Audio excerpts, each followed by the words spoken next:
Question answer question answer question answer. साथियों, क्या आप यकीन करेंगे कि बीपीएससी एपीओ में साइंस के सेक्शन के प्रश्न जो 30 प्रश्न आपको टोटल पूछे गए थे, उसमें से 25 से भी ज़्यादा प्रश्न आपको एनसीईआरटी से आए हुए थे। तो एनसीईआरटी के डायरेक्ट जो किताब से आए हुए थे। और देखिए यहाँ पे सबसे बड़ी बात यह है कि आज मैं आपको हर क्वेश्चन का एनसीईआरटी प्रूफ, चैप्टर और पेज नंबर और कक्षा और सेशन ईयर सारा कुछ आपको बताने वाला हूँ। तो वीडियो को आप लोग शुरू से लेके लास्ट तक देखिएगा।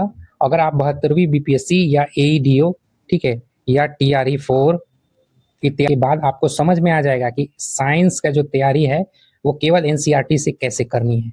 तो बिना किसी देरी के चलिए हम लोग शुरू करते हैं BPSC APO science question paper analysis, वो भी एनसीईआरटी प्रूफ के साथ।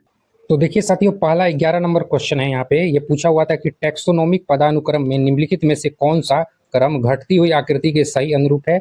और ये जो प्रश्न है इसका आंसर सही होगा डी हो जाएगा। ये वाला जो प्रश्न आपको एपीओ में आया हुआ था, ये बहुत लोगों को हम देख रहे थे कि कोई इसका आंसर बी बता रहा था, कोई सी बता रहा था, लेकिन एग्जैक्ट सही कोई नहीं बता पा रहा था। अब देखिए सही क्यों कह रहे हैं, तो देखिए इसका आंसर हो जाएगा। अब देखिए क्यों कह रहे हैं, तो एनसीईआरटी में एकदम ऐसे ही हूबहू देखिए यहाँ पे दिया हुआ है। क्यों दिया हुआ है, तो देखिए चैप्टर में कहाँ मिलेगा, तो diversity in the living world है और वर्ग की समवर्ग, ठीक है, वर्ग की समवर्ग आपको क्लास 11th में मिल जाएगा।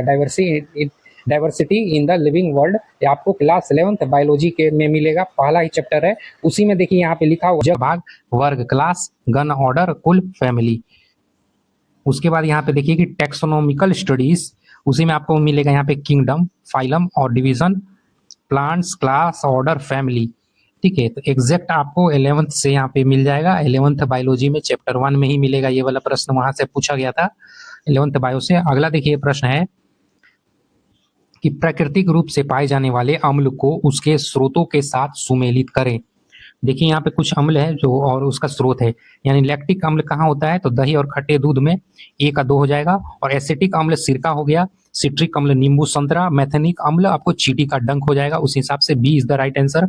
अब देखिए ये कहाँ से पूछा हुआ था, क्लास 10th में जब आप लोग पढ़िएगा, चैप्टर है अम्ल क्षारक लवण और अम्ल क्षारक एवं लवण। तो वहां पे आपको दिखेगा कि कुछ प्राकृतिक अम्ल में है, चार्ट में है, उसी में आपको देखिए दिया हुआ है, सिरका हो गया, एसिटिक अम्ल, और यहाँ पे आपको देखिए चींटी का डंक में मेथेनाइक अम्ल, और सिट्रिक नींबू का, और लैक्टिक कहाँ है, तो खट्टा दूध और दही में। और यहाँ पे भी आप लोग देख सकते हैं, ठीक है। और आगे देखिए हम लोग प्रश्न देखिए, वाला प्रश्न है कि लिपिड और प्रोटीन्स एवं न्यूक्लियक अम्ल सभी विषाणुओं में पाया जाता है, और कारण क्यों है कि केवल कुछ जंतु विषाणु जैसे हर्पिस विषाणु, लाइपोवायरस है। तो यहाँ पे लिखा हुआ है कि देखिए सभी विषाणु, तो सभी जी लिखा हुआ है, तो ये आपको क्या हो जाएगा, गलत हो जाएगा। तो क्या होगा आपको, A is the wrong and R is correct हो जाएगा। ए गलत है और आर सही है, तो सी इसका सही जवाब हो जाएगा आंसर। अब देखिए ये प्रश्न कहाँ से पूछा हुआ था, तो देखिए साथियों यहाँ पे जब आप लोग पढ़िएगा जीव जगत का वर्गीकरण क्लास 11th में बायोलॉजी एनसीईआरटी, तो उसी में आपको मिलेगा। देखिए यहाँ पे 2.6 में जब पढ़िएगा विषाणु वायरस के बारे में, तो यहाँ पे लिखा हुआ है देखिए वायरसों में प्रोटीन, और वायरस केंद्रक में क्या होता है, तो प्रोटीन में आपको न्यूक्लियो प्रोटीन, और उसी में आगे देखिए कि वायरसों में आपको यहाँ पे दिया हुआ है मम्पस, चेचक और हार्पीज, और यहाँ पे इन्फ्लुएंजा नामक रोग होते हैं। तो यहाँ पे आप लोग जब पढ़िएगा डिटेल में, तब इसका आंसर मिल जाएगा। अगला देखिए प्रश्न था आर्किमिडीज का सिद्धांत के बारे में निम्नलिखित कथनों पे विचार करिए। और यहाँ पे है ये नंबर में कि लैक्टोमीटर का उपयोग दूध की शुद्धता पता करने के लिए किया जाता है, बिल्कुल सही बात है। बी है हाइड्रोमीटर का उपयोग द्रवों का घनत्व पता करने के लिए किया जाता है, तो दोनों सही हो जाएगा, both A and B are correct. अब देखिए ये वाला प्रश्न कहाँ से बना हुआ था, कहाँ से पूछा हुआ था, तो देखिए यहाँ पे क्लास 11th का, सॉरी क्लास 9th का आप लोग पढ़िएगा, वहां पे आपको मिल जाएगा। यहाँ पे ग्रेविटेशन यानी गुरुत्वाकर्षण, उसी में यहाँ पे देखिए लिखा हुआ है लैक्टोमीटर और आर्किमिडीज प्रिंसिपल में, ठीक है। यहीं पे आपको मिल जाएगा लैक्टोमीटर और हाइड्रोमीटर के बारे में। 47 नंबर प्रश्न था कि लंबे समय तक वायुमंडल के संपर्क में रहने पर चांदी के आभूषणों काले क्यों पड़ जाते हैं, तो क्यों पड़ते हैं, तो इसका सही आपको ए हो जाएगा कि चांदी हवा में मौजूद हाइड्रोजन सल्फाइड के साथ प्रतिक्रिया करके सिल्वर सल्फाइड की परत बनाती है, इसीलिए यहाँ पे होगा आंसर ए। अब देखिए A is the right answer हो जाएगा, ठीक है। Silver reacts to hydrogen sulphide in the air to form a coating of silver sulphide. अब देखिए ए हो जाएगा इसका आंसर 47 नंबर का। तो देखिए कहाँ से पूछा हुआ था, मेटल पढ़िएगा, धातु का धातु, क्लास 10th का एनसीईआरटी, वहां पे ये वाला टॉपिक मिल जाएगा आपको। यहाँ पे देखिए कि संक्षारण के बारे में है कि सिल्वर की वायु में उपस्थित सल्फर के साथ अभिक्रिया कर सिल्वर सल्फाइड की परत बनने के कारण ऐसा होता है। अगला देखिए यहाँ पे निम्नलिखित कथनों पर विचार करें। यहाँ पे है कि जे में है कि ऊष्मा उच्च ऊष्मा से निम्न तापमान की ओर प्रवाहित होता है, ये भी सही हो जाएगा। और के में है कि परम शून्य 0 डिग्री केल्विन है, ये भी सही हो जाएगा। विकिरण निर्वात में संचारण नहीं होती, ये आपको गलत हो जाएगा। और चालन के लिए हम भौतिक माध्यम की आवश्यकता होती है, तो ये भी सही हो जाएगा। तो आपको क्या हो जाएगा, सी हो जाएगा, जे के और एम सही आंसर हो जाएगा, यानी ऑप्शन नंबर सी। अब देखिए प्रश्न कहाँ से बना हुआ था। यहाँ पे आप लोग क्लास 11 का द्रव के तापीय गुण पढ़िएगा, फिजिक्स, वहां से ये वाले प्रश्न आए हुए थे। तो देखिए यहाँ पे लिखा हुआ है कि परम शून्य है, क्या है, तो 0 केल्विन है। और यहाँ पे देखिए आप जब लोग पढ़िएगा तो यहाँ पे आप देख सकते हैं ग्राफ में दिया हुआ है साफ साफ, ठीक है। और यहाँ पे देखिए कि यहाँ लिखा हुआ है कि विकिरण वाला टॉपिक पढ़िएगा, उसी में आगे मिलेगा कि विकिरण द्वारा ऊष्मा स्थानांतरण के लिए माध्यम का होना क्यों आवश्यक नहीं है और यह इतनी तीव्र गति से क्यों होता है। तो विकिरण द्वारा सूर्य से ऊष्मा निर्वात यानी शून्य अंतरिक्ष से होकर पृथ्वी तक पहुंचता है। और यहाँ पे है कि चालन और संवहन के परिवहन माध्यम के रूप में, चालन और संवहन को परिवहन माध्यम के रूप में किसी पदार्थ की 1, 2, 3 और 6 हो जाएगा। अब देखिए एग्जैक्ट आपको दिखाते हैं कहाँ से पूछा हुआ था प्रश्न।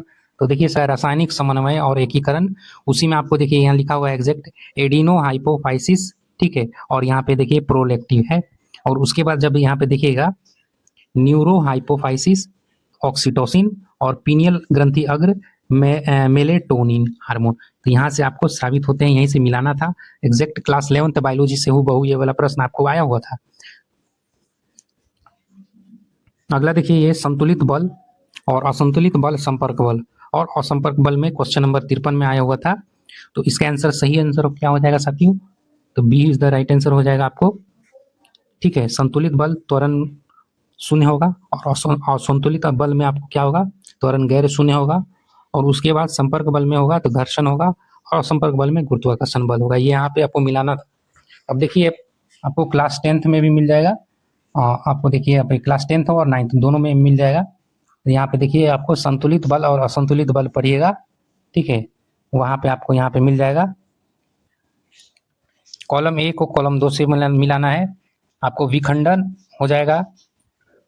कॉलम ए को कॉलम 2 से मिलाना है, आपको विखंडन हो जाएगा अपचयी क्रिया, ठीक है। निर्माण हो जाएगा उपचयी क्रिया और एटीपी ऊर्जा की मुद्रा, डीएनए सूचना का संग्रह सबको जानते हैं, प्रोटीन स्टार्च बृहद अणु। तो उस हिसाब से आपको क्या हो जाएगा इसका आंसर 57 का क्या हो जाएगा, उस हिसाब से B is the right answer सही हो जाएगा। अब देखिए यहाँ पे कहाँ से बना हुआ था प्रश्न, तो जैव अणु जब आप लोग क्लास 11th का बायोलॉजी पढ़िएगा वहां से आपको देखिए यहाँ पे लिखा हुआ है कि उपचयी पथ द्वारा साधारण जटिल पदार्थों में जटिल पदार्थ जैसे एसिटिक अम्ल से कोलेस्ट्रॉल का बनना एवं जटिल पदार्थों से सरल पदार्थ जैसे कंकाली पेशियों में ग्लूकोज से लैक्टिक अम्ल का निर्माण होता रहता है, ठीक है। कहाँ पे, उपाचयी पथ में। और पहली प्रकार की प्रक्रिया को जैव संश्लेषण पथ या उपचयी पथ कहते हैं और दूसरी क्रिया में अपचय या विखंडन होता है, इसलिए उसे अपचयी कहते हैं। और आगे देखिए यहाँ पे ऊर्जा की मुद्रा है, यहाँ पे बंद ऊर्जा के बारे में मिलेगा जिसे एडिनोसिन ट्राई फॉस्फेट यानी एटीपी कहते हैं। तो यहाँ से आपको ये वाले प्रश्न आए हुए थे। आगे है 62 नंबर की कौन से संघ के जीव अरीय समिति के होते हैं, तो ऑप्शन नंबर बी इसका सही हो जाएगा, ठीक है, सिलेंट्रा। अब देखिए यहाँ पे कहाँ से बना हुआ था, यहाँ पे जब प्राणी जगत पढ़िएगा क्लास 11th का बायोलॉजी, वहां पे देखिए समिति के में दिया हुआ है अरीय समिति किसका, तो सिलेंट्रेटा, यहाँ से आपको आया हुआ था ये प्रश्न। आगे है, आगे का प्रकार है और शमन विधि दिया हुआ था। तो यहाँ पे आपको क्या हो जाएगा, 1 का 2 हो जाएगा, लकड़ी कागज का आग और बिजली का आग आपको कार्बन डाइऑक्साइड से यहाँ बुझाया जा सकता है। और तेल पेट्रोल का आग में आपको रेत होगा। और उसके बाद 4 का हो जाएगा, 4 का वेट और केमिकल यानी खाना पकाने के वसा की आग वेट केमिकल से। तो यहाँ पे लिखा हुआ है क्लास 11 में दहन और ज्वाला पढ़िएगा, वहां से ये वाले प्रश्न आए हुए थे। यहाँ पे देखिए हाईलाइट किए हैं, यहाँ पे लिखा हुआ है कि विद्युत उपकरण और पेट्रोल जैसे ज्वलनशील पदार्थ, यहाँ पे देखिए साथियों, विद्युत उपकरण एवं पेट्रोल जैसे ज्वलनशील पदार्थों में लगी आग के लिए कार्बन डाइऑक्साइड सबसे अच्छा अग्निशामक है। यहाँ से आपको एग्जैक्ट आपको बना हुआ था, देख लीजिए क्लास 8 से ये वाला प्रश्न आया हुआ था। चैप्टर का नाम है दहन और ज्वाला। आगे देखिए, आगे था आपको 69 नंबर में पोषक तत्वों की कमी से होने वाले रोगों का मिलान कीजिए। मिलान करने वाला था तो विटामिन B12 आपको हो जाएगा anaemia, vitamin B1 beriberi, vitamin D rickets और निकोटिनिक अम्ल से पेलाग्रा। तो देखिए ये वाला प्रश्न आपको कहाँ से पूछा हुआ था 69 नंबर। तो देखिए यहाँ पे एग्जैक्ट आपको दिया हुआ है विटामिनों के नाम, स्रोत और उससे विटामिनों के कमी से होने वाले यहाँ पे रोग है हीनता जनित रोग। यहाँ पे आपको दिया हुआ है देखिए विटामिन B2, विटामिन B12 और विटामिन डी। यहाँ से आपको एग्जैक्ट आपको बना हुआ था ये वाला प्रश्न। देखिए ये वाला प्रश्न आपको आया हुआ था कि नेत्र लेंस की फोकस दूरी को नियंत्रित करता है तो पक्षमाभि की शरीर यानी सिलेररी बॉडी हो जाएगा ऑप्शन नंबर डी। अब देखिए ऐसा क्यों कर रहे हैं, देखिए ये वाला प्रश्न आपको कहाँ से पूछा हुआ था, तो क्लास 10th का जब पढ़िएगा आपको मानव नेत्र एवं रंग बिरंगा संसार, ठीक है, यहाँ पे आपको देखिए समंजन क्षमता के बारे में जब टॉपिक पढ़िएगा उसी में आपको मिलेगा कि अभिनेत्र लेंस रेशेदार जेलीवत पदार्थ का बना होता है। इसकी वक्रता में कुछ सीमाओं तक पक्षमाभि पेशियां द्वारा रूपांतरित किया जा सकता है। अब देखिए यहाँ पे अभिनेत्र लेंस की वक्रता में परिवर्तन होने पर इसकी फोकस दूरी भी परिवर्तित हो जाती है और जब पेशियाएं शिथिल होती हैं तो अभिनेत्र लेंस पतला हो जाता है और इस प्रकार फोकस दूरी बढ़ जाती है। यहाँ से आपको बाकायदा आया हुआ था क्लास 10 से ये वाला प्रश्न। आगे हम लोग देखते हैं प्रश्न, आगे है 90 नंबर प्रश्न है मौसम के गुब्बारे को, आगे साथियों 90 नंबर प्रश्न है कि मौसम के गुब्बारे को भरने के लिए हाइड्रोजन के हल्के होने के बावजूद हीलियम को प्राथमिकता क्यों दी जाती है। तो क्या कारण है कि हीलियम को प्राथमिकता दी जाती है, कारण यह है कि हाइड्रोजन अत्यधिक ज्वलनशील है और हवा के साथ विस्फोटक मिश्रण बनाता है, इसीलिए डी इसका सही आंसर हो जाएगा ऑप्शन नंबर डी। अब देखिए ये वाला प्रश्न आपको कहाँ से बना हुआ था, तो देखिए यहाँ पे जब आप लोग जैव अणु चैप्टर पढ़िएगा, सॉरी यहाँ पे आप लोग पढ़िएगा क्लास 12 का, यहाँ पे देखिए कि हीलियम यहाँ पे उपयोग के बारे में दिया हुआ है कि हीलियम अज्वलनशील तथा हल्की गैस है और इसका उपयोग मौसम परीक्षणों के लिए गुब्बारे में भरने के लिए किया जाता है और इसका उपयोग गैस स्थित नाभिकीय रिएक्टर में भी किया जाता है। किसका, तो हीलियम का। यहाँ से ये वाले आपको प्रश्न आए हुए थे, ठीक है। आगे देखिए हम लोग प्रश्न देखते हैं 94 नंबर, यौन संचारित संक्रमण कौन से हैं, तो आप ऑप्शन नंबर ए यानी सिफिलिस, बी एड्स ये भी हो जाएगा और गोनोरिया, ठीक है, यानी तीनों हो जाएगा ऑल ऑफ द एबव। अब देखिए ये वाला प्रश्न आपको कहाँ से बना हुआ था, यहाँ पे देखिए एकदम हूबहू एग्जैक्ट आपको देखा यहाँ पे लिख मिल जाएगा क्लास 10th में। यहाँ पे रोगों का लैंगिक संचरण में जब पढ़िएगा तो जीवाणु जनित रोग में आपको मिलेगा देखिए गोनोरिया, सिफिलस और यहाँ पे देखिए HIV एड्स। तो बाकायदा आपको क्लास 10th का जब पढ़िएगा जीव जनन कैसे करते हैं चैप्टर 8 तो वहाँ पे आपको मिल जाएगा। आगे देखिए हम लोग देखते हैं प्रश्न 20 नंबर है कि निम्नलिखित में से कौन सा युग्म उपकरण आउटपुट ऊर्जा सुमेलित नहीं है, तो पंखा और विद्युत ऊर्जा यही नहीं होगा, इसका आंसर बी हो जाएगा, ठीक है। अब देखिए ये वाला प्रश्न आपको ये वाला कहाँ से बना हुआ था, तो जब आप लोग वर्क एंड एनर्जी पढ़िएगा अध्याय 11 में, ठीक है, कार्य और ऊर्जा, वहाँ पे आपको ये वाला प्रश्न का आंसर मिल जाएगा।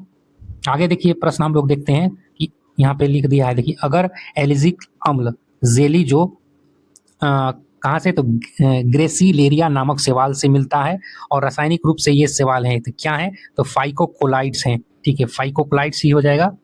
अब देखिए ये वाला प्रश्न आपको कहाँ से पूछा हुआ था, तो देखिए साथियों यहाँ पे आप लोग अगेन क्लास 11th का बायोलॉजी पढ़िएगा तो वहाँ से एकदम एग्जैक्ट आपको बना हुआ था। वनस्पति जगत जब पढ़िएगा ना, वनस्पति जगत, तो वहाँ पे आपको शैवाल के टॉपिक मिलेगा, उसी में देखिए लिखा हुआ है कि व्यावसायिक उपयोग होता है जिसको जिलेडियम और ग्रेसिलेरिया से एगार प्राप्त होता है और जिसका उपयोग सूक्ष्म जीवों के संवर्धन में तथा आइसक्रीम और जेली बनाने में किया जाता है। तो बाकायदा आप लोग देख सकते हैं एग्जैक्ट आपको यहीं से आपको आया हुआ था वनस्पति जगत से ये वाला प्रश्न।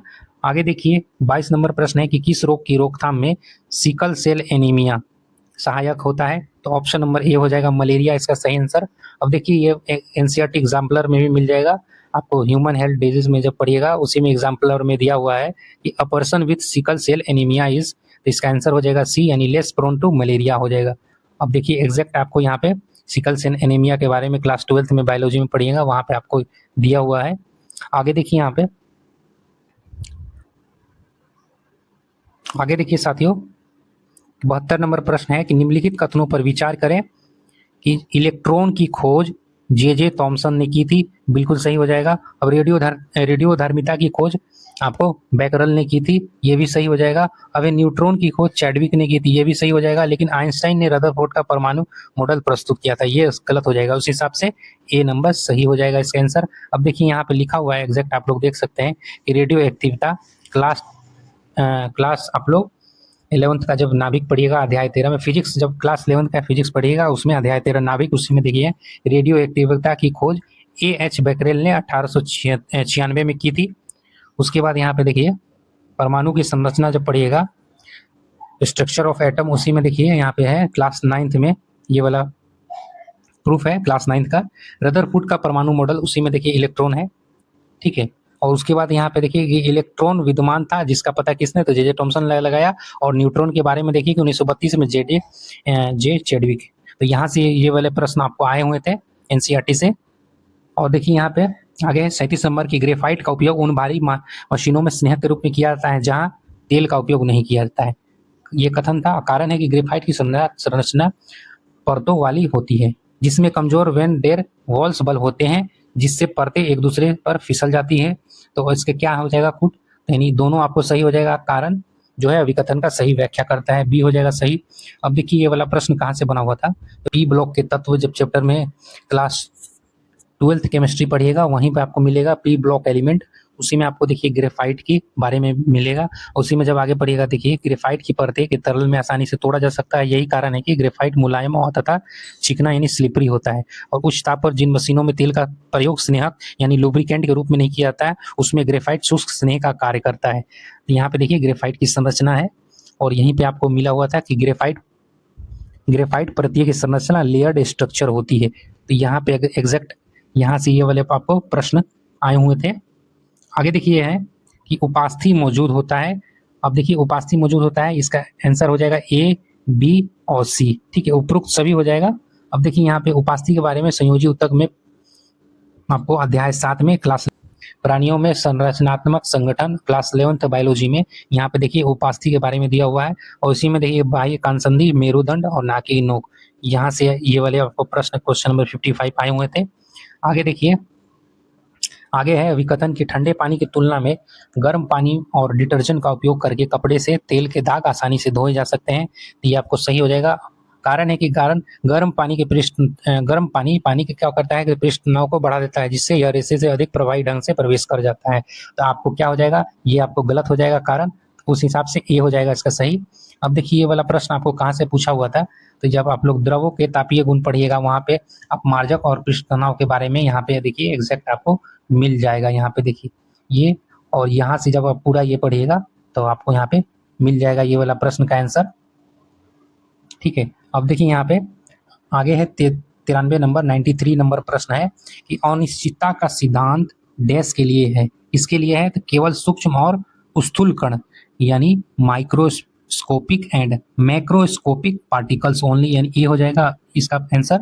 अब देखिए ये वाला प्रश्न आपको कहाँ से पूछा हुआ था, तो एटम यानी स्ट्रक्चर ऑफ एटम यानी परमाणु की संरचना जब पढ़िएगा तो वहीं पे आपको यहाँ पे मिल जाएगा। देखिए यहाँ माइक्रोस्कोपिक ऑब्जेक्ट और मैक्रोस्कोपिक ऑब्जेक्ट के बारे में यहाँ पे देखिए दिया हुआ है, स्थूल पिंड और सूक्ष्म पिंडों के लिए, यानी हाइजेनबर्ग का अनिश्चितता का सिद्धांत प्रभाव केवल सूक्ष्म पिंडों की गति के लिए और स्थूल पिंडों के लिए यह अति न्यून है। तो यहाँ से ये वाले आपको एग्जैक्ट आए हुए थे प्रश्न। अगला देखिए प्रश्न है कि प्रेशर कुकर में खाना खुले बर्तन की तुलना में जल्दी पक जाता है, सही है। दूसरा है कारण है इसका कुकर के अंदर बढ़ा हुआ दबाव पानी के क्वथनांक को कम कर देता है जिससे यह तापमान पर उबलने लगता है। तो आपको क्या हो जाएगा, आपका अभिकथन सही है लेकिन कारण गलत है, यानी ए सही है और आर गलत है। Option number A is the right answer. अब देखिए ये वाला प्रश्न आपको द्रवों के तापीय गुण पढ़िएगा क्लास 11th का फिजिक्स, वहां पे आपको ये वाला मिल जाएगा। यहाँ पे देखिए कि अवस्था परिवर्तन के बारे में आपको इससे यह स्पष्ट होता है कि पहाड़ी क्षेत्रों में भोजन पकाना क्यों कठिन होता है। उच्च तुंगतता और वायुमंडलीय दबाव निम्न होता है जिसके कारण वहाँ समुद्र तट की तुलना में जल का क्वथनांक घट जाता है। अब इसके विपरीत जब यहाँ पे पढ़िए दाब कुकर के भीतर वृद्धि करके क्वथनांक बढ़ाया जाता है, इसीलिए पाक प्रक्रिया तेज होती है। तो यहाँ से ये वाले आपको प्रश्न एग्जैक्ट देख रहे थे, एग्जैक्ट आपको यहीं से आपको ये बना हुआ था। आगे हम लोग देखते हैं, तो यहाँ पे आपको 44 नंबर जो प्रश्न है, आगे 44 नंबर, सूची 1 को सूची 2 से मिलाना है, जंतु और वर्ग। तो इस हिसाब से इसका सही जवाब हो जाएगा डी, ऑप्शन नंबर डी। अब देखिए आपको कहाँ से आपको पूछा हुआ था, तो देखिए यहाँ पे जब आप लोग अध्याय 4 प्राणी जगत पढ़िएगा, यहाँ पे देखिए कि वर्ग एम्फीबिया में उभयचर के बारे में है। यहाँ पे देखिए कि इक्थोयोफिस, ये क्या है, तो पाद रहित उभयचर है। उसके बाद यहाँ पे टेस्टियोडी यानी टोरटाइड के बारे में, जो वर्ग सरीसृप है। उसके बाद वर्ग एविज यानी पक्षी में आपको यहाँ पे देखिए कोलनुम्बा यानी कपोत। यहाँ से ये वाले आपको एग्जैक्ट आए हुए थे जैव प्राणी जगत के बारे में। यहाँ पे आप लोग देख सकते हैं क्लास रेप्टाइल है, क्लास एम्फीबिया है, क्लास एविस है। यहीं पे आपको देखिए कोलुम्बा के बारे में है, उसके बाद आपको इक्थोफिस के बारे में, उसके बाद टेस्ट्यूडो के बारे में है। तो यहाँ से ये वाले प्रश्न आए हुए थे क्लास 11th का बायो से। आगे देखते हैं, प्रश्न है 73 नंबर प्रश्न है कि जब कोई व्यक्ति सीने में जलन से पीड़ित होता है तो अक्सर मिल्क ऑफ मैग्नीशियम दिया जाता है, और रासायनिक रूप से यह प्रभावी क्यों है? तो क्यों है, तो यह एक मृदु क्षार है जो पेट में अतिरिक्त HCl के साथ प्रतिक्रिया करके नमक और पानी बनाता है। तो ऑप्शन नंबर डी इसका सही हो जाएगा। अब देखिए ये वाला प्रश्न आपको कहाँ से बना हुआ था, जब क्लास 10th का आप लोग जब पढ़िएगा एसिड बेस एंड सॉल्ट अध्याय 2 में, अम्ल क्षार और लवण, वहाँ पे आपको देखिए हमारे पाचन का तंत्र का पीएच मान जब पढ़िएगा टॉपिक, तो उसी में है यहाँ पे कि एसिडिक अम्ल की अधिकता मात्रा को उदासीन करता है, इसके लिए मिल्क ऑफ यहाँ पे मैग्नीशियम जैसे दुर्बल क्षारक का उपयोग किया जाता है। क्यों, तो यहाँ पे अपच की स्थिति में उदर में दर्द और जलन का अनुभव होता है। तो यहाँ से एग्जैक्ट आपको ये वाले प्रश्न आपको आए हुए थे एनसीईआरटी से। अब देखिए ये वाला प्रश्न था 1 नंबर कि वसा में घुलनशील क्यों है, वसा जल में घुलनशील क्यों है, यानी liquid are not soluble in water because these are hydrophobic. ठीक है, दीज आर हाइड्रोफोबिक, ये जल विरोधी है। अब देखिए ये वाला प्रश्न आपको कहाँ से बना हुआ था, तो देखिए यहाँ पे क्लास 11th का बायोलॉजी में पढ़िएगा, उसी में फैट्स एंड ऑयल्स के बारे में है, जिसको लिपिड कहते हैं। कि लिपिड्स आर, यहाँ पे दिया हुआ है जनरली वाटर इनसोल्यूबल, यानी साधारणतः लिपिड पानी में अघुलनशील है, और ये साधारणतः वसा अम्ल हो सकते हैं, और वसा अम्ल में एक कार्बोक्सिक समूह होता है। ये वाला टॉपिक जब पूरा चैप्टर आप पूरा चैप्टर नहीं, ये जो टॉपिक बता रहे हैं आपको 9.4 जब टॉपिक पढ़िएगा, यहाँ पे जगह नहीं था इसलिए नहीं लगा पाए पूरा, तो आप लोगों को ये आपको ये वाला प्रश्न का आंसर मिल जाएगा। आगे है कि रेलवे ट्रैक के नीचे स्लीपर बिछाए जाते हैं, क्यों बिछाए जाते हैं, तो दाब घटाया जा सके। ठीक है, डी हो जाएगा इसका सही, यानी डिक्रीज प्रेशर। अब देखिए यहाँ पे कहाँ से बना हुआ था प्रश्न, तो जब आप लोग ग्रेविटेशन पढ़िएगा, गुरुत्वाकर्षण, उसी में प्रोनोद और दाब का जो टॉपिक होगा उसी में आपको दिया हुआ है। देखिए दाब का क्षेत्रफल है प्रोनोद इक्वल टू क्षेत्रफल, और यहाँ पे देखिए आपको ये वाला जब पढ़िएगा, देखिए ठीक उसी तरह रेलवे ट्रैक के नीचे चौड़े स्लीपर बिछाए जाते हैं ताकि ट्रेन का भारी वजन क्षेत्रफल पर फैल जाए और पटरियों के नीचे जमीन पर दाब कम हो सके। तो देखिए साथियों, अभी तक आप लोग जितना आप लोग प्रश्न देखें वो आपको बीपीएससी एपीओ में हम आपको करा दिए। आपको टोटल 30 प्रश्न था, वीडियो में आपको 25 से भी ज़्यादा यानी 25 से 28 प्रश्न हम एनसीईआरटी से आपको दिखा दिए प्रूफ से कि कौन कौन से एनसीईआरटी के आपको किताब से आ रहे हैं, कितना चैप्टर से आ रहे हैं, ये सारा कुछ आपको बता दिए। और अभी तक यहाँ तक आप लोग वीडियो देख रहे हैं तो प्लीज़ इतना एफर्ट के लिए आप लोग एक मदद करके चैनल को सब्सक्राइब कर सकते हैं। और कोई राय होगा, कोई कमेंट होगा तो कमेंट में आप लोग अपना जो भी राय होगा दीजिएगा कमेंट में आकर। वीडियो आप लोगों को कैसा लगा, ठीक है, इसके बारे में भी बताइएगा। और मिलते हैं हम लोग नेक्स्ट वीडियो में, तब तक के लिए जय हिंद साथियों।